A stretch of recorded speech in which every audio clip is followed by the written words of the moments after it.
దసరా వేడుకల్లో ఇవాళ మహాత్మా సందర్భంగా కూచిపూడి నాట్యం మనం చూడబోతున్నాము. నాట్య విశాఖ శ్రీమతి డాక్టర్ జె రేణుక ప్రభాకర్ గారు మన మధ్య ఉన్నారు. ఆవిడ మందిరా అకాడమీ ఆఫ్ కూచిపూడి డాన్స్ స్థాపకురాలు వారు. మన దగ్గర చాలా మంది శిష్యులు ఉన్నారు. పొట్టి శ్రీరాములు తెలుగు విశ్వవిద్యాలయం నుంచి ఎంఏ ఎంపీ చేశారు. 30 ఏళ్ళ నుంచి వాళ్ళు కూచిపూడి నాట్యం నేర్పిస్తున్నారు. సో భారతదేశంలోని చిదంబరం నటరాజ స్వామి ఆలయంలో, ఉడిపి, తిరువనంతపురం అనంత పద్మనాభ స్వామి గుడి, విజయవాడ కనకదుర్గ ఆలయం, వేలూరు శ్రీపురం, కాణిపాకం, శ్రీకాళహస్తి, శ్రీశైలం, ద్వారకా తిరుమల నాదనీరాజనం, తిరుమల బ్రహ్మోత్సవాలు, ఇంకా ఎన్నో ప్రసిద్ధ దేవాలయాల్లో చాలా ప్రోగ్రామ్స్ ఇప్పించారు. ఇంకా ఎన్నో చేస్తున్నారు. వీరు కొరియోగ్రఫీ చేసిన కొన్ని ముఖ్యమైన అంశాలు దక్ష యజ్ఞం, గోదా కళ్యాణం, నవదుర్గ గిరిజా కళ్యాణం, ఇవన్నీ చాలా ఫేమస్. కూచిపూడి మనం వినే ఉంటాం కదా, ఇవన్నీ చేశారు. మీరు పాత సినిమా మీకు తెలిసి ఉంటుంది, రహస్యమైన సినిమా ఉంది, అందులో కూచిపూడి గిరిజా కళ్యాణం దాని గురించి చెప్తారు వారు. కూచిపూడి వాళ్ళు ఎంత వేగని ఆ పాట మధ్యలోనే సినిమాలోనే అదంతా కూడా చెప్పేస్తారు మనకి. అంత గొప్ప నాట్యం కూచిపూడి అనేది మన తెలుగు వాళ్ళ కళ. భరతనాట్యం అనేది తమిళియన్స్. కూచిపూడిలో మొత్తం శరీరమంతా కవర్ చేసుకుంటుంది వేషధారణ. చూసారా మీరు? అపరలక్ష్మి ఇలా ఉంటారు చేసేవాళ్ళు. ఎప్పుడు దృష్టి పోనివారు, అంత చక్కటి వస్త్రధారణ ఉంటుంది. కూచిపూడికి మాత్రమే పరిమితమైన అలంకరణ ఇది. మిగతా వాళ్ళు కూడా బాగానే ఉంటాయి, ఎవరి డిగ్రీ వాళ్ళకు ఉంటుంది. మీరు ఒకటి గమనించండి, మనకి కాశ్మీర్ నుంచి కన్యాకుమారి దాకా మన ఇండియాలో ప్రతి చోట వస్త్రధారణ ఎప్పుడు కూడా డిగ్నిఫైడ్గానే ఉంటుంది. శరీరాన్ని కవర్ చేసిన పైన కవర్ కూడా కప్పుకుంటారు నార్త్ వాళ్ళు. అలాంటి వస్త్రధారణ మనకి. కూచిపూడి అయితే ఇంకా ఆ వస్త్రధారణతో పాటు ప్రత్యేకమైన అలంకరణ, అమ్మవారిలాగా అలంకరించుకుంటారు. సో వారి గురువు గారిని మనం ఒకసారి అభినందిద్దాం. అందరూ పెద్దగా చిన్నారులందరినీ కూడా మనం ప్రతి ఐటమ్ వాళ్ళు కాగానే చక్కగా మీరు కట్టాలను చేసి వాళ్ళందరినీ ఎక్కరించి ఎంతో కష్టపడి నేర్చుకుంటున్నారు. ఇప్పుడు అంతా ఇంగ్లీష్ కల్చర్ కలవడం పడ్డ వాళ్ళని కూచిపూడి వైపు వచ్చేవాళ్ళు తక్కువ మంది. సో అలా వాళ్ళని ఎంకరేజ్ చేసిన గురువు గారు, వీళ్ళందరి పేరెంట్స్, వీళ్ళందరూ చాలా గ్రేట్. అందరికీ మరొకసారి అభినందనలు.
ఎందుకంటే ఇంత అద్భుతమైన ప్రోగ్రామ్ ఆర్గనైజ్ చేశారు. అందులో చిన్నపిల్లలు చేయించడం కూడా చాలా కష్టం. చాలా చిన్నపిల్లలు కూడా ఉన్నారు. అందరూ కూడా చక్కగా మెరిసిపోతూ మహాలక్ష్మి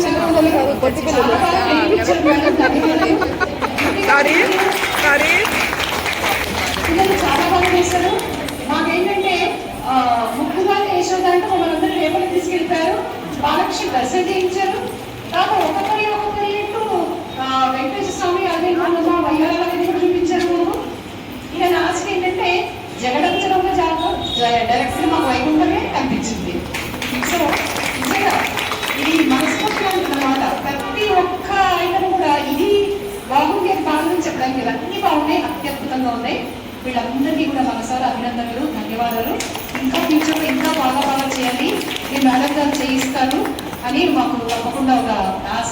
ఇంకా గుళ్ళ కూడా మేము ఇవన్నీ వీక్షిస్తుండాలి. అప్పుడప్పుడు కనిపిస్తుండండి, మాకు మంచి ప్రోగ్రామ్స్ చేయండి. రేణుకా ప్రభాకర్ గారికి, డాక్టర్ రేణుకా ప్రభాకర్ గారి 30 ఏళ్ళ నుంచి ఆవిడ సరే వీళ్ళకి ట్రైనింగ్ ఇస్తున్నారు పిల్లలకి. అది ఎప్పుడో అంటే ఎన్ని బ్యాచ్ ఉంటే ఇలాంటి బ్యాచ్ చాలా చూసారు ఆవిడ. ఇది మరి చిన్న బ్యాచ్, 30 ఏళ్ళ నుంచి అంటే వీళ్ళు వేరే పుట్టలేదు అనుకోండి. ఇంతకు ముందు బ్యాచెస్ కూడా చాలా పంపించుంటారు ఆవిడ. అలాంటి వ్యక్తి మన మధ్య ఉండడం ఇన్స్పైరింగ్ పర్సన్.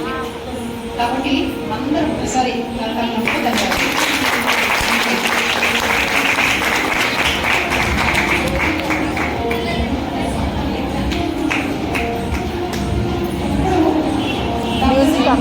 గారికి శ్రీపదం ఇచ్చి సత్కరించాల్సిందా శ్రీమతి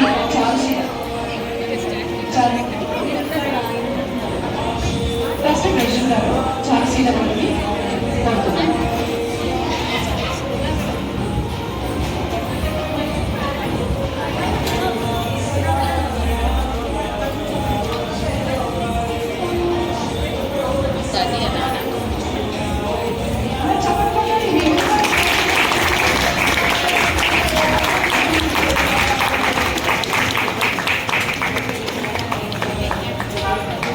ఇందులో అమ్మవారిగా మహాదేవాలు శ్రీకృష్ణ